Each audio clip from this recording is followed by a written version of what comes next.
Ümumiyyətlə bu hadisələrə dövlət tərəfindən, bu hadisələr dövlətin əlindədir. Yəni dövlət tərəfindən həll olunmalıdır. Çünki dövlət düzgün qiymət verməsə bunun nə ilə qurtaracağını şimdiyə bilmir.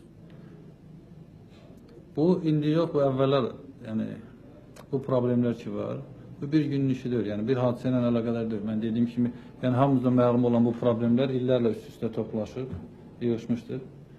Onun nəticəsi kimi baxıram mən buna. Və dövlət buna düzgün ədalətli qiymət verir.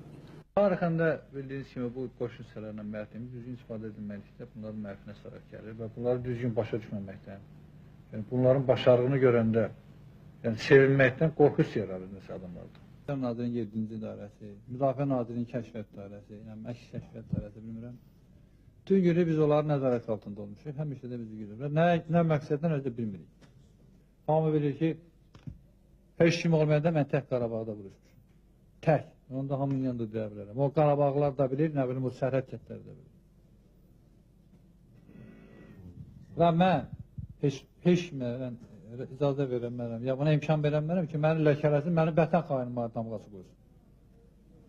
Burada oturan uşaqların hamısı 100 dəfə ölüm görür. Çoxu yaralıdır. Bunlar ona görə riskə gediblər ki, indi bunların üstünə vətən xaini damğası qoysunlar. Bunu Allah götürən nə mən? Bir neçə günə kimi elə istifa verməsə bunu zorla edilir. Yəni zorla, bir hakimiyyətə gələ bilir. Dövlət şurası yaranmalıdır. Ya vəzir olsun, əmrədə işibəylə mütəllim olsun, amma heydərə yox. Elədir ki, siyasi oyunlar gedir, demədim kimin arasında. İndi prezident də görə deyir ki, bu işlərdən xəbəri yoxdur, bunu da Allah'da düz söyləməyirlər. Özü həqiqətən də o məlumatları düz demirlər bunlara. Demək, kimə necə sərfəlisə elə çatdırır. Hər şey ola bilər, ancaq hər halda ümid edirik ki, yəni o dərəcədə alçalmazlar o insanlar. Və təxribat da olsa hamısına cavab verəcəklər. Onsuz da cavab verəcəklər hər hərəkətlərinə görə. Bu da olsa, insan pisliyi də özünə eləyir, yaxşılığı da. Hər bir insan da elədiyi işə görə cavab verməlidir. Yəni.